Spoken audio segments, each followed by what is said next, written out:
مجھے یقین ہے آپ سوچ رہے ہوں گے کہ آخر یہ کون سی قیامت صغریٰ تھی جس نے لمحوں میں اتنے بڑے شہروں کو الٹا پلٹا کر رکھ دیا۔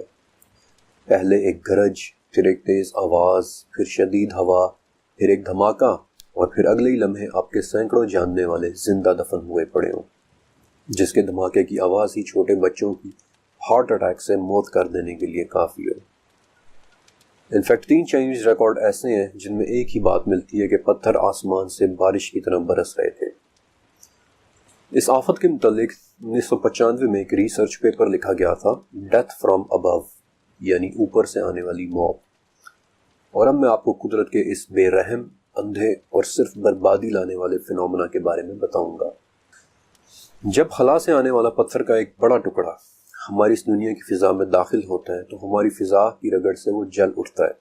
جسے آپ اکثر رات کو آسمان میں تیزی سے ٹوٹتے ہوئے ایک ستارے کی شکل میں دیکھتے ہیں۔ ہم انہیں شہاب ثاقب کہتے ہیں۔ عموماً یہ شہاب ثاقب بہت چھوٹے سائز کے ہوتے ہیں، زیادہ تر چاول کے دانوں کے سائز کے اور زیادہ سے زیادہ آپ کے ہاتھ کی مٹھی کے سائز کے، لیکن کبھی کبھی سائز میں ان سے کہیں بڑے پتھر بھی ہماری دنیا کا رخ کر لیتے ہیں، اور جب یہ بڑے پتھر یا ایسٹرائڈز ہماری فضا میں داخل ہوتے ہیں تو وہ بھی جل اٹھتے ہیں۔ جب بڑے ایسٹرائڈز جل اٹھیں تو اس وقت وہ آگ کے ایک گولے کی شکل اختیار کر لیتے ہیں۔ ہم انہیں فائر بال یا پھر بولائڈز کہتے ہیں۔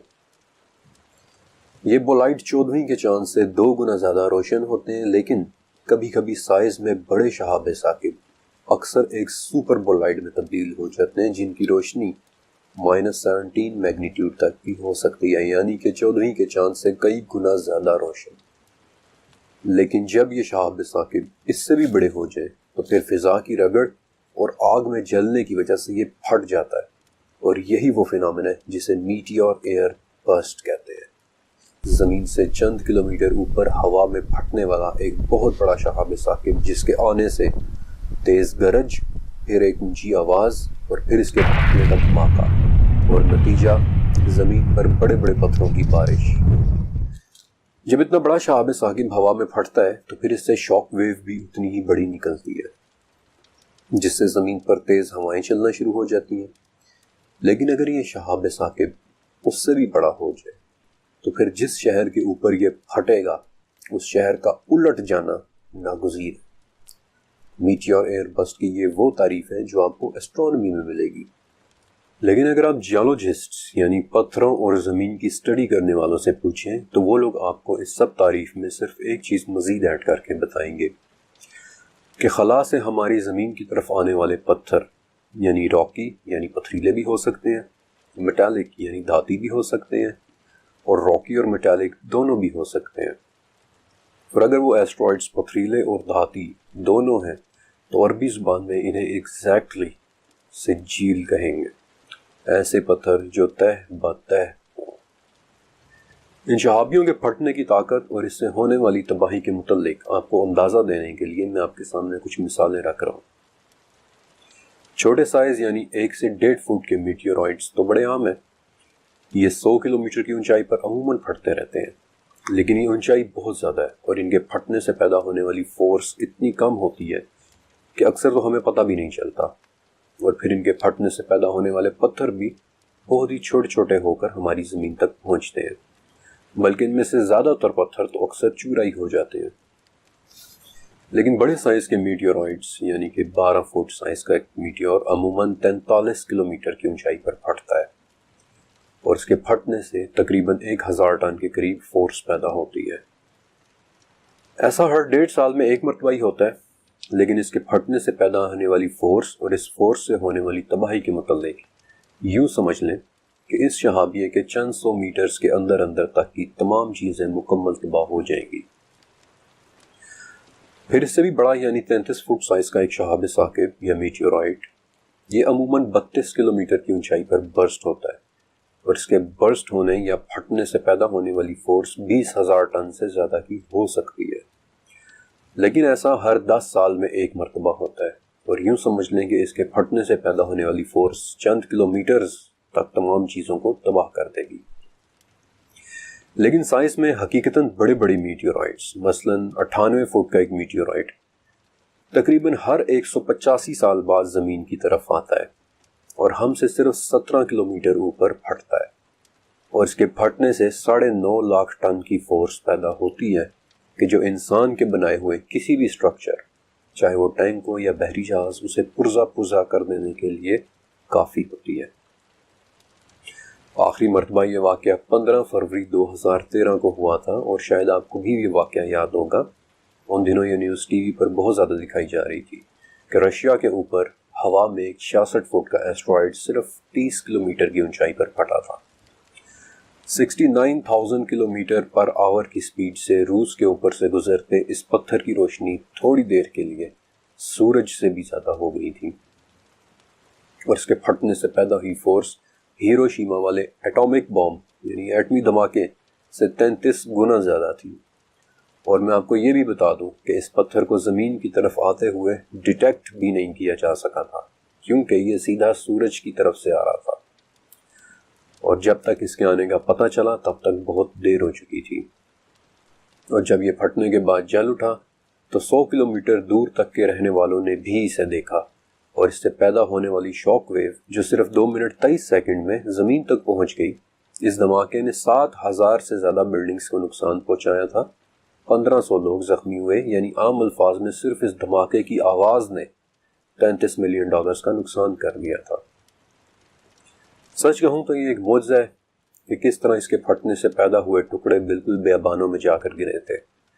اور اس کا سب سے بڑا یعنی 650 کلو کا ایک ٹکڑا ایک جھیل میں گرا تھا۔ خدا نہ خواستہ اگر یہی ٹکڑا کسی آباد جگہ یا کسی شہر کے اوپر گر جاتا تو شاید کئی کلومیٹر تو کوئی نفس زندہ نہ بچتا۔ لیکن ہر 1900 سال بعد زمین کی طرف ایک ایسا میٹیورائٹ ضرور آتا ہے کہ جو 250 فٹ تک بڑا ہو سکتا ہے، اور یہ صرف 4 کلومیٹر اونچائی پر پھٹ جاتا ہے،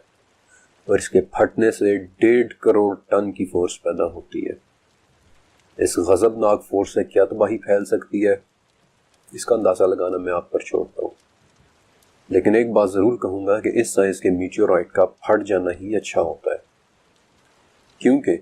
اگر اس سائز کا میٹیورائٹ زمین کے اوپر ہوا میں ہی پھٹ جائے تو اس سے زمین پر کئی 100 کلومیٹر تک درخت اکھڑ کر گر جائیں گے، اور اس تمام ایریا میں زندگی ختم ہو جائے گی، ہو سکتا ہے کہ پورا ملک تباہ ہو جائے۔ میٹیورائٹ پھٹنے سے آسمان سے بڑے بڑے پتھروں کی بارش ہوگی، پھٹنے کی ٹھیک جگہ یعنی برسٹ ایونٹ کے ٹھیک نیچے زمین میں ایک بہت بڑا گڑھا پڑ جائے گا، اور یہ بھی ہو سکتا ہے کہ اس گڑھے سے پانی ابل ابل کر نکلنا شروع ہو جائے۔ اس وقت جو بھی بدقسمت شہر یا ملک اس ایونٹ کے ٹھیک نیچے واقع ہو، میرا نہیں خیال کہ اس ملک میں کوئی زندہ بچے گا، اور شاید اس شہر کے رہنے والوں کے ساتھ وہی ہو کہ جو 1626 میں چائنا کے چھوٹے سے شہزادہ یو کے ساتھ ہوا تھا۔ وہ بیچارہ اس برسٹ کی آواز کی دہشت سے ہی مر گیا تھا۔ لیکن یہ تمام باتیں آپ کو خوشخبریاں لگنے لگیں گی اگر آپ جان لیں کہ کیا ہو اگر یہ میٹیورائٹ پھٹے بغیر ہی زمین سے ٹکرا جائے۔ آج سے 6.5 کروڑ سال پہلے ایسا ہی ہوا تھا۔ ایک ایسٹرائڈ بغیر پھٹے پوری قوت کے ساتھ جا کر میکسیکو میں زمین سے ٹکرایا تھا، اور اس سے پیدا ہونے والی فورس کے بارے میں ہم صرف اندازہ لگا سکتے ہیں۔ لیکن آپ کے آئیڈیا کے لیے میں بتا دیتا ہوں کہ یہ فورس کسی صورت ہیروشیما کے مقابلے میں 4.5 بلین ٹائمز زیادہ ہی رہی ہوگی۔ انفیکٹ یہی وہ امپیکٹ تھا کہ جس نے اس پوری دنیا میں سے ڈائنوسارز کا خاتمہ کر دیا تھا، اور امپیکٹ کی اس جگہ پر گڑھا کیا پڑنا تھا، پورے کا پورا ایک کریٹر ہی بن گیا کہ جو آج بھی موجود ہے، میکسیکو کا چیخلوک کریٹر۔ اس ایسٹرائڈ کے ٹکرانے سے 25 ٹریلین میٹرک ٹن گرد، مٹی، بھاپ، راکھ ہوا میں اٹھی، اور یہ اس قدر تھی کہ اگلے 2 سال تک سورج کی کوئی شعاع زمین تک نہیں پہنچ سکی۔ پودے، درخت اور جتنی بھی نباتات تھیں ان سب کا خاتمہ ہو گیا۔ انفیکٹ اس وقت اس پوری دنیا سے ہی 75% درختوں اور جانوروں کا نام و نشان ہی مٹ گیا تھا، اور اس وقت کئی ہفتوں تک پوری دنیا میں 9 سے لے کر 11 میگنیٹیوڈ تک کے زلزلے آتے رہے تھے۔ آپ کو ایک ریفرنس کے لیے بتا دیتا ہوں کہ 2005 میں پاکستان میں آنے والا زلزلہ جس نے 65,000 لوگوں کی جان لے لی تھی، وہ اس کے مقابلے میں صرف 7.6 میگنیٹیوڈ کا تھا۔ شاید اب آپ کو محسوس ہو رہا ہو کہ ان میٹیورائٹس کے آسمان میں پھٹ جانے میں ہی عافیت ہے، ورنہ دیکھا جائے تو میٹیورائٹس کے اس طرح پھٹنے کی وجہ سے زندگی اور ہر چیز کی تباہی میں صرف اور صرف 4 کلومیٹر حائل ہوتے ہیں۔ اور ذرا امیجن کریں کہ اگر 2013 کا چیلیابنسک میٹیورائٹ یعنی رشیا والا میٹیورائٹ اگر بغیر پھٹے ہی زمین سے ٹکرا جاتا تو کیا ہوتا۔ سچ کہوں تو اس 14,000 ٹن کے پتھر کو زمین سے ٹکراتے سوچ کر ہی خوف آتا ہے کہ اگر وہ نہ پھٹتا تو کیا ہوتا۔ اور یہ بات ذہن میں رکھیے گا کہ اس پتھر کے آنے کا پتہ بھی نہیں چلا تھا۔ سادہ الفاظ میں ہمیں شاید پتہ بھی نہ چلتا کہ what hit us۔ Meteor air burst کے بارے میں دیکھنے اور جاننے کے بعد شاید آپ کا ذہن اس واقعے کو تصور کرنے کے قابل ہو کہ وہ لوگ اس وقت کیا دیکھ رہے تھے، کس طرح سے انہیں پتھروں کی بارش ہوتی نظر آ رہی ہوگی۔ رشیا والے میٹیور کا ٹوٹا ہوا پتھر صرف ایک ٹکڑا تھا۔ امیجن کریں کہ اس طرح کے ٹکڑے بارش کی طرح آسمان سے برس رہے ہوں۔ جب تک ہمیں چیلیابنسک کے بارے میں پتہ چلا it was already too late، بہت دیر ہو چکی تھی۔ اور اگر پتہ چل بھی جاتا تو کوئی ایسی طاقت نہیں تھی کہ جو انسان کو اس سے بچا سکتی، سوائے ایک ذات کے جس کا صرف ایک حکم ہی کافی تھا۔ سورہ ہجر، مگر لوط کے خاندان کو کہ انہیں تو ہم ضرور بچا لیں گے۔ لیکن ٹھیک اس سے اگلی آیت میں لوط علیہ السلام کی بیوی کا ذکر ہے کہ ہم نے اسے رکنے اور باقی رہ جانے والوں میں مقرر کر دیا۔ لوط علیہ السلام کی بیوی کے بارے میں یہی ذکر سورہ اعراف میں بھی ہے کہ ہم نے لوط اور ان کے گھر والوں کو بچا لیا سوائے ان کی بیوی کے کہ وہ انہی لوگوں میں رہی جو عذاب میں رہ گئے تھے۔ یہی بات فرشتوں نے بھی لوط علیہ السلام کو کہی تھی کہ جو سورہ ہود میں ہے کہ آپ میں سے کوئی بھی پیچھے مڑ کر نہ دیکھے سوائے آپ کی بیوی کے کہ اسے بھی ویسا ہی عذاب پہنچنے والا ہے جو ان سب کو پہنچے گا۔ سورہ نمل میں بھی یہی ہے کہ ہم نے لوط اور ان کے گھر والوں کو سوائے ان کی بیوی کے سب کو بچا لیا۔ سورہ عنکبوت میں بھی ہے کہ ہمارے بھیجے ہوئے لوط کو کہنے لگے کہ آپ خوفزدہ نہ ہو اور نہ ہی آزردہ ہو، ہم آپ کو آپ کے گھر والوں سمیت بچا لیں گے سوائے آپ کی بیوی کے۔ سورہ شعراء سے پتہ چلتا ہے کہ وہ ایک بوڑھی عورت تھی، اور سورہ تحریم میں اللہ تعالیٰ نے اس کا ذکر حضرت نوح علیہ السلام کی بیوی کے ساتھ کیا ہے کہ یہ دونوں ہمارے بندوں میں سے 2 نیک اور شائستہ بندوں کے گھر میں تھی۔ پھر انہوں نے خیانت کی اور وہ نیک بندے بھی اللہ کے عذاب کو ان سے نہ روک سکے، اور حکم دے دیا گیا کہ اے عورتوں تم دونوں بھی جہنم میں جانے والوں کے ساتھ چلی جاؤ۔ اب لوط علیہ السلام کی بیوی کے جس کا نام امام صدی اور اہل کتاب کے ہاں سے والہیہ ملتا ہے، آیا وہ لوط علیہ السلام اور ان کے اہل کے ساتھ چل پڑی لیکن راستے میں رک گئی، یا پھر وہ گھر سے ہی نہیں نکلی؟ اس میں اختلاف ہے۔ دونوں حوالے سے یہ اقوال موجود ہیں، دلائل موجود ہیں۔ ایک تو یہ کہ وہ گھر سے ہی نہیں نکلی تھی، اور دوسرا یہ کہ وہ گھر سے چل تو پڑی تھی لیکن جب شہر سے باہر نکل کر اس نے شہر کی چیخیں اور آہو بکا سنی تو فوراً پلٹ کر ان کی طرف بھاگی، اور تبھی ایک پتھر اس پر آ کر لگا جس نے اس کا دماغ نکال کر اس کی موت کر دی۔ لیکن ایک روایت اہل کتاب کے ہاں بھی ملتی ہے کہ وہ گھر سے تو نکلی تھی لیکن اس نے مڑ کر دیکھ لیا تھا، وہی کام جس سے فرشتوں نے 2 مرتبہ منع کیا تھا، اور اسی وقت وہ پتھر اور نمک کے ایک ستون میں تبدیل ہو گئی تھی۔ انفیکٹ شاید یہی وہ اوریجن ہے کہ جہاں سے پھر فوک کہانیوں یا لوک کہانیوں میں پیچھے مڑ کر نہ دیکھنا ورنہ پتھر کے ہو جاؤ گے جیسے محاوروں کا جنم ہوا۔ اس حوالے سے حضرت عیسیٰ علیہ السلام کے دور کے ایک یہودی عالم جوزفس فلاویس نے اپنی کتاب اینٹیکویٹیز آف دی جیوز میں لکھا ہے کہ میں نے وہ جگہ دیکھی ہے کہ جہاں لوط علیہ السلام کی بیوی کو عذاب نے پکڑ لیا تھا، اور میں نے پتھر کا وہ ستون بھی دیکھا ہے کہ جس میں اس کی شکل تبدیل ہو گئی تھی۔ جوزفس نے اپنی طرف سے سچ لکھا تھا کیونکہ واقعی ڈیڈ سی کے قریب چند بڑی ہی عجیب اور حیرت انگیز قسم کی راک فارمیشنز ہیں، جن میں سے ایک فارمیشن نمک کا ایک ستون ہے کہ جو دیکھنے میں بالکل رک گئی ہوئی ایک عورت جیسا ہے، اور آج بھی کئی اہل کتاب اور کئی مسلمان بھی یہی یقین رکھتے ہیں کہ یہ ستون لوط علیہ السلام کی بیوی ہی تھی کہ جو مڑ کر دیکھنے پر پتھر کی ہو گئی تھی۔ ایسی ہی ایک اور عجیب سی راک فارمیشن قریب ہی ایک ماؤنٹ سوڈم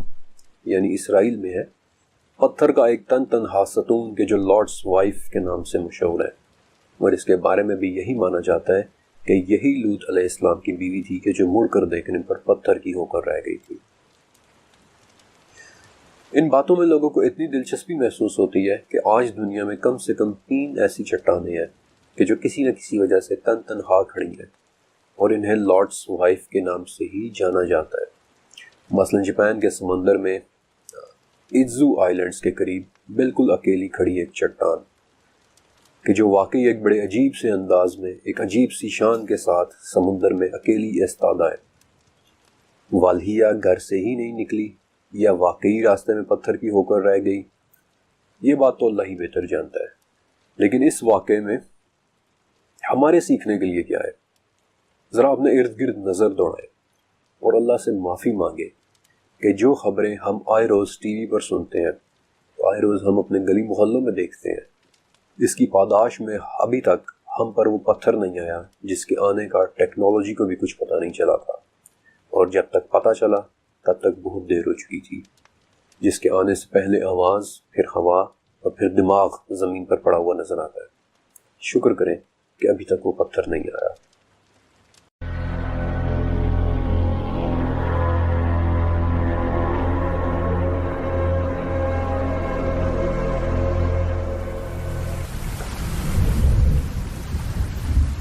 اس چیپٹر کے پہلے حصے کے اندر میں نے آپ کو لوط علیہ السلام اور قوم لوط کا واقعہ سنایا تھا،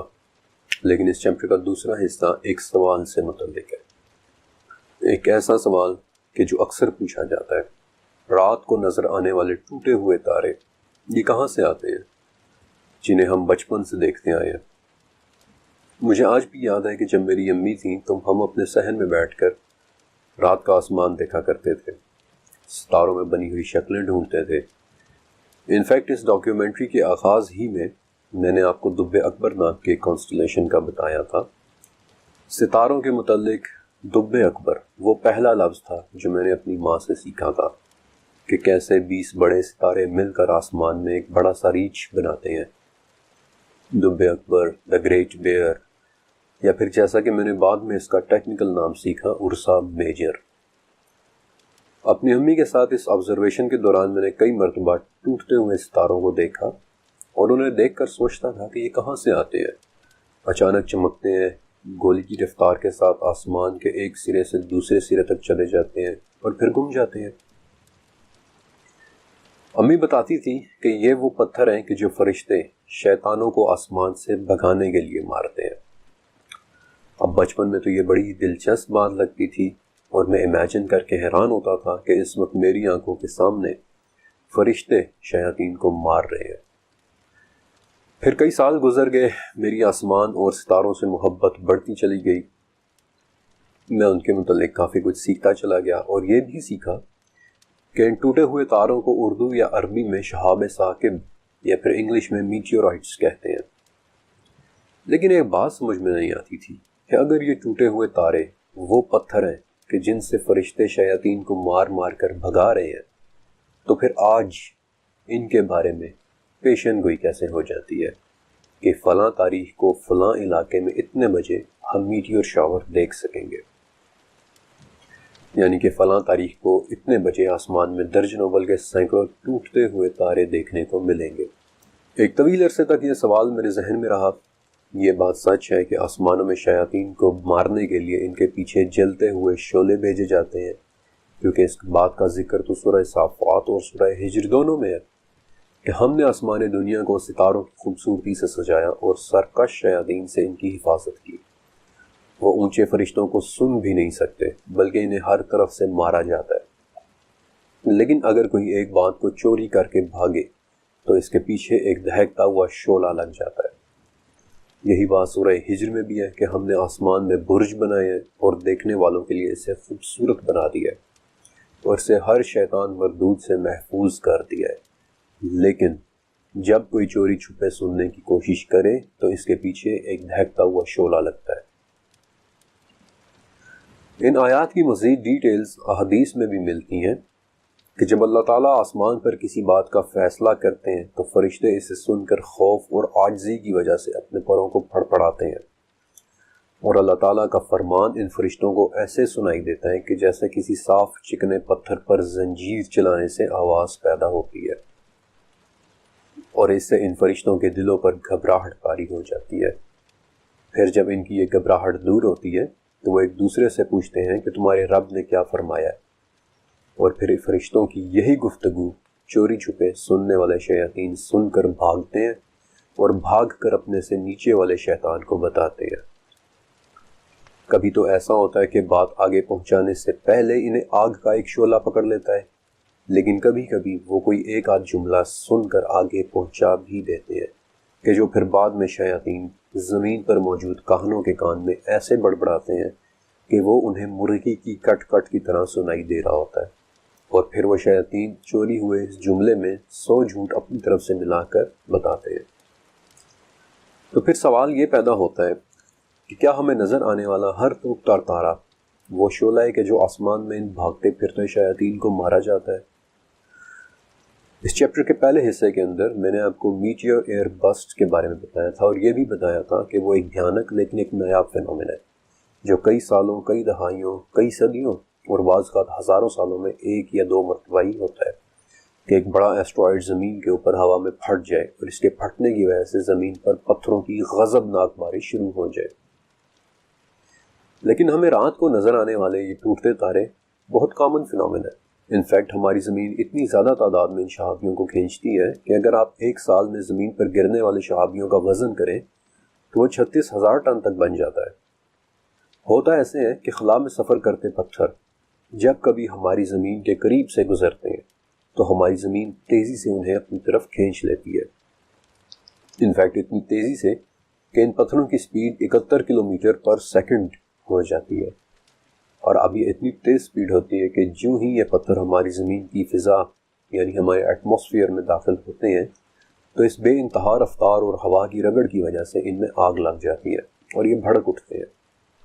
اور نتیجہ ہمیں تیزی کے ساتھ آسمان میں ایک ٹوٹتا ہوا تارا نظر آتا ہے، پھر جسے ہم شہاب ثاقب کہتے ہیں۔ ایک طویل عرصے سے انسان ان شہابیوں کو دیکھتا چلا آ رہا ہے، بلکہ آج سے 5,000 سال پہلے جب انسان نے نیا لکھنا شروع کیا تھا، اس بالکل نئے ٹیکسٹ کے اندر بھی آپ کو شہابیوں کی باتیں ملیں گی کہ کیسے انہوں نے آسمان میں ٹوٹ کر گرتے ہوئے تاروں کو دیکھا، بلکہ کچھ جگہ تو ان شہابیوں کی باقاعدہ پرستش بھی کی جاتی ہے۔ آج بھی ترکی میں آرٹیمیس کے مندر میں وہ شہابیے موجود ہیں جن کی آج سے 5,500 سال پہلے پرستش کی جاتی تھی، کیونکہ جب یہ پتھر جل چکنے کے بعد زمین پر گرتا اور کوئی اسے ڈھونڈ لیتا تو وہ اسے خدا کی طرف سے دیا ہوا ایک تحفہ سمجھتا، آسمان سے آیا ہوا ایک تحفہ۔ اسی لیے ایک بہت ہی مشہور فرعون توتن خامن نے بھی خود اپنے لیے ایک چاقو تیار کروایا تھا، ایک تحفہ،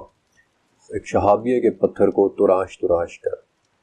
بلکہ آج بھی نمیبیا کے صحرا میں 60 ٹن وزنی ایک پتھر پڑا ہوا ہے کہ جو دراصل ایک شہاب ثاقب بھی ہے۔ یہ آج سے 80,000 سال پہلے اس صحرا میں گرا تھا اور مقامی لوگوں نے اسے ہوبا کا نام دیا تھا۔ انفیکٹ نمیبیا کی مقامی زبان میں ہوبا کا مطلب ہی تحفہ ہوتا ہے۔ اور اب میں چاہتا ہوں کہ آپ تھوڑا سا غور سے سنیں۔ شہابیے 2 صورتوں میں ہماری زمین پر آتے ہیں، ایک پریڈکٹیبل یعنی جن کے بارے میں پیشن گوئی کی جا سکے، اور دوسرے انپریڈکٹیبل کہ جو اچانک آ جائیں، جن کے بارے میں کوئی پیشن گوئی نہ کی جا سکے۔ ٹیکنیکلی وہ شہاب ثاقب نہیں ہوتے۔ یہ بات آپ سب جانتے ہیں کہ زمین اور سورج آپس میں انٹرلاکڈ ہے، زمین سورج کے گرد گھوم رہی ہے اور ہر ایک سال میں زمین کا ایک چکر مکمل ہوتا ہے۔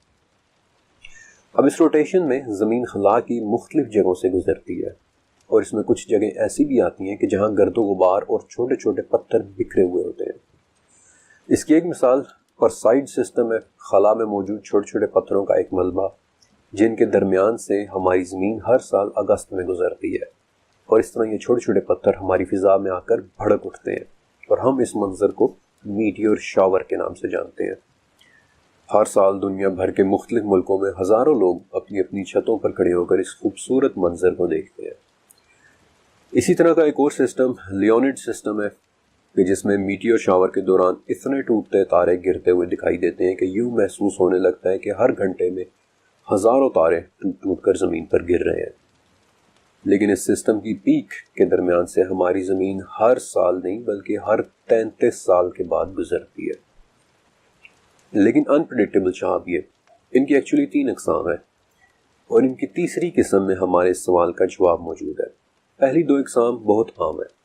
پہلی قسم پتھر سے بنے ہوئے شہابی ہے، وہی پتھر جن سے زمین بنی ہے، چاند بنا ہے، مریخ یا جوپیٹر بنا ہے۔ بیسالٹ کے چھوٹے چھوٹے ٹکڑے جو ہمارے سولر سسٹم کے درمیانی خلا میں بھٹک رہے ہیں، جنہیں ہماری زمین اپنی طرف کھینچ لیتی ہے، لیکن یہ ہماری فضا میں داخل ہوتے ہی بہت جلدی ٹوٹ کر بکھر جاتے ہیں۔ دوسری قسم سٹونی آئرن میٹیورائٹس، یعنی کہ ہوتے تو وہ پتھر ہی سے بنے ہیں، لیکن ان کے اندر آئرن نام کی ایک دھات بھی موجود ہوتی ہے۔ یہ ہوا میں بکھرتے نہیں کیونکہ ان کے اندر آئرن ہوتا ہے، اس لیے یہ انٹیکٹ رہتے ہیں۔ یہ عموماً ثابت زمین پر گرتے ہیں اور دیکھنے میں سب سے زیادہ خوبصورت ہوتے ہیں۔ انفیکٹ ایسا ہی ایک شہابیہ تھا جس کے پتھر سے فرعون توت عنخ آمن نے اپنے لیے مشہور چاقو بنوایا تھا۔ لیکن تیسری قسم ہوتی ہے آئرن میٹیورائٹس، سب سے نایاب شہاب ثاقب، جو نظر آنے والے تمام شہابیوں کا صرف 5.7% ہوتے ہیں، اور یہ ٹھوس لوہے کے بنے ہوئے ہوتے ہیں۔ یہ ہمارے سولر سسٹم سے باہر کے شہابی ہیں، دور دراز کی خلا یعنی ڈیپ سپیس سے آنے والے شہابی ہیں۔ یہ کب آ جائیں کوئی نہیں جانتا، یہ کہاں سے آتے ہیں کوئی نہیں جانتا۔ ان شہابیوں میں پائے جانے والا لوہا اس کائنات کا سب سے پرانا لوہا ہوتا ہے کہ جو 1538 ڈگری سینٹی گریڈ پر پگھل جاتا ہے۔ لیکن جب لوہے کا یہ ٹکڑا زمین کی طرف آتے ہوئے جل اٹھے تو اس آگ کا ٹمپریچر 1648 ڈگری یعنی اس لوہے کے میلٹنگ پوائنٹ سے بھی زیادہ ہو جاتا ہے، اور اس وقت یہ لوہا مکمل پگھل جاتا ہے۔ ٹھیک اس وقت چند لمحات کے لیے یہ شہابیہ صرف شہابیہ نہیں رہتا بلکہ شہاب ثاقب، یعنی کہ صرف اور صرف دہکتا، ابلتا، لپکتا ہوا انگارہ یا شعلہ بن جاتا ہے۔ ایک لیکوڈ آگ، ایک انگارہ، ایک شعلہ، ابلتی ہوئی ایک آگ، شہاب ثاقب۔ خدا جانے ہم تک پہنچنے سے پہلے یہ لپکتا ہوا انگارہ اس کائنات کے دور دراز کونوں میں کس مخلوق کو مار کر آیا ہو۔ ہماری زمین اور پھر ہم تک پہنچتے پہنچتے، ہمارے ہاتھوں تک پہنچتے پہنچتے تو یہ بالکل ٹھنڈا ہو چکا ہوتا ہے۔ پگھلنے اور پھر دوبارہ ٹھوس بننے کی وجہ سے اس کی ساخت ہی بدل جاتی ہے کہ جیسے ٹھنڈا ہو چکا ایک لاوا۔ اللہ بہتر جانتا ہے کہ یہ پراسرار شہابی کائنات کے کن کونوں سے نکل کر کس کس مخلوق کی طرف جاتے ہیں، لیکن میرا دل سے ماننا ہے کہ ہم تک پہنچتے تیسری قسم کے یہ شہابی اپنے پیچھے اربوں سال کی ایک خاموش داستان لیے ہوتے ہیں۔ یہ کن کن کو مار کر آئے ہوئے ہوتے ہیں کوئی نہیں جانتا، کسی کو نہیں علم۔ اور میرے ذہن میں اس چیپٹر کو ختم کرتے وقت سورہ طارق کی وہ آیات آ رہی ہیں کہ قسم ہے آسمان کی اور رات کو آنے والے کی، اور تجھے کیا علم کہ وہ رات کو آنے والا کیا ہے، تیزی سے پیوست ہو جانے والی ایک آسمانی چمک۔